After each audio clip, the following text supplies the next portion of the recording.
So first off, thank you for tuning in to the LOL podcast, where ain't a dang thing to laugh matter, where ain't a damn thing funny. And LOL, for learning off of losses, for luxury, for legacy over luxury, learning off of lessons, all that. So anyway, today's topic is pay attention to what they do versus what they say. Yeah, that's what we're on today. Pay attention to a person's actions over what they can say to you, what they can say and finesse it and make it sound so good, because the actions are going to show. And what brings me to this topic is I noticed that a lot of times when things didn't work out, whether it was business or personal, it was when a person just kept telling me that, man, I got you. I'm doing this. I got you. You're talking more than you're doing.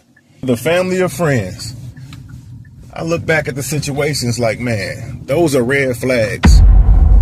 I'm just going to throw that out there to you. Those are red flags. So you pay attention.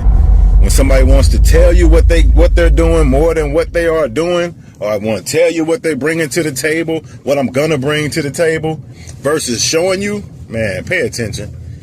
Because for one, I never talk a lot about, hey, I'm going to do this to the table. I got you. I'm not bullcrap. No, because when people talk like that, it's because they expect what they give, and they are like that. So they assume others are like that. If you ever notice, I notice this when I just bring people around, people that I might deal with, because I do business with people. And there's been times, and the person that I was with wanted to say, hey, he should be paying this. What is he doing? He's counting my clients' pockets versus us getting paid for the task at hand, is what I'm saying. So, and that same person ended up trying to get over on me about some bull crap. So people that think people are always trying to get over on them, or usually the ones that try to get over on people, they can't fathom that that's not the case. So they're looking for somebody to do them as they do people.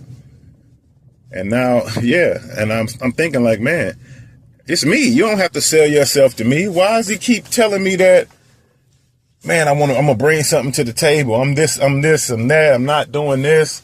And now I look at it, it's like, wow, I see why. Because at the end of the day, a person didn't hold up their end of the bargain. Wasn't me, but a person didn't hold up their end of the bargain and left me in a spot that I have to bounce back from. Another thing I want to say to watch about people's actions over what they say, because I'm giving you real life examples. We're not just going to talk about what people, I'm giving you experiences that I have been through with people pretty close to me, man. I say very close. And when they turned around, they, pulled a move on me to an extent. And most of the time it was business, not personal, but being that we have personal relationships, it's going to get blurred into personal. Because, wow, how could you? So, prime example, I'm the type that'll just call you up on the phone with a business idea, because I got a lot on my plate, man. I'm always creating, and I have a lot on my plate. So, Al might hit you up like, man, hey, man, let's sell some books. Let's sell some t-shirts. Let's do so-and-so. And it's like, it came a point that, I brought it to somebody close to me. I'm like, man, let's do so-and-so. And, so we did so-and-so. No biggie. But, came a time we're supposed to split things, 50-50 pretty much. I came with the idea, curated everything, had everything laid out already. Basically, hey, I need some help.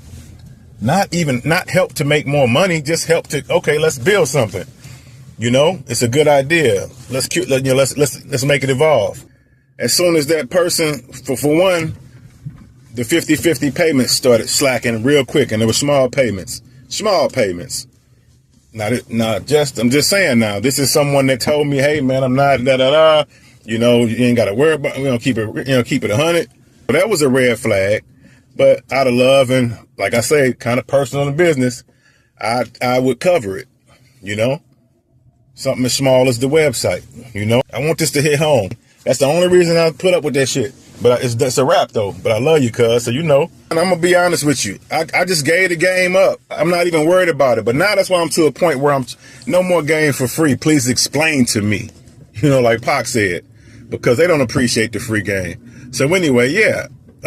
At the time, this person didn't know nothing about starting nothing. You know, and once I showed him it's that simple. He did what he was supposed to do, which is why you teach a person to fish and not try to fish for him. So I wanted him to keep running it up, you know, at least making moves. Start something here, start something, whatever. But long story short, we fell short on our business deal, on our business venture. And, you know, everything revolves around social media now. So as soon as the person gets a chance to go up on someone's podcast, instead of shouting out or saying thank you to the person that honestly that really put him in the game, that really had the idea that he's running with right now, he gets on there and thanks somebody else. Not that I want the credit, but just to pay homage. And that was an action that showed me that you're not who you said you were, man. You're not who you said you were. Because honestly, I say the same thing about business because it's true. Like I learned so much from this old man named Mr. Nelson.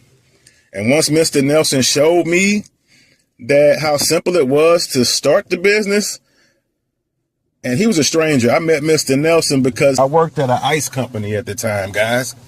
And he used to deliver ice. We used to deliver ice for him. And he said, hey, he wanted someone younger and a partner. He said, hey, bring me $2,200. And he pretty much just gave me 10%. I didn't have to buy any other food, none of that. I just had to maybe, you know, stay there and work the register sometimes. It was a small store. So out there off baiting. But long story short, man, you got to give credit where it's due. If somebody asked, in my mind, I felt like as if they didn't want to shine the light on me because it was a platform that I was already kind of established on and grinding. But yeah, for a person to get up on a podcast and they, you know, where'd you get this from? Whatever. Especially to be running with the name that you created and pretty much your whole business, and not to say, man, my cuz, my brother, you know, my uncle. If it's real, it's real. You know, put me up on game. That was a red flag. So sometimes the red flags are hard. It's understood. To digest because you don't need to be said. But you got to see when somebody's doing a lot of talking, you got to look at that. You got to look into that. You got to evaluate that. Watch the actions. And yeah, man, the actions always tell you what you already knew in a lot of the cases. It hurts to know it, but that's just what it is. Sometimes it's like that. So we're going to wrap up episode 2. Actions over everything. Because a person, like, you know, say all the shit you want to hear. But actions tell everything. So peace out, man. Stay productive. Stay positive. Stay persistent. That's me. And always pay homage where homage is meant to be paid, man. Don't be worried about, you know, dimming your light because you shine light on somebody else. Nobody can take your shine and nobody can be you. So stay true. Out.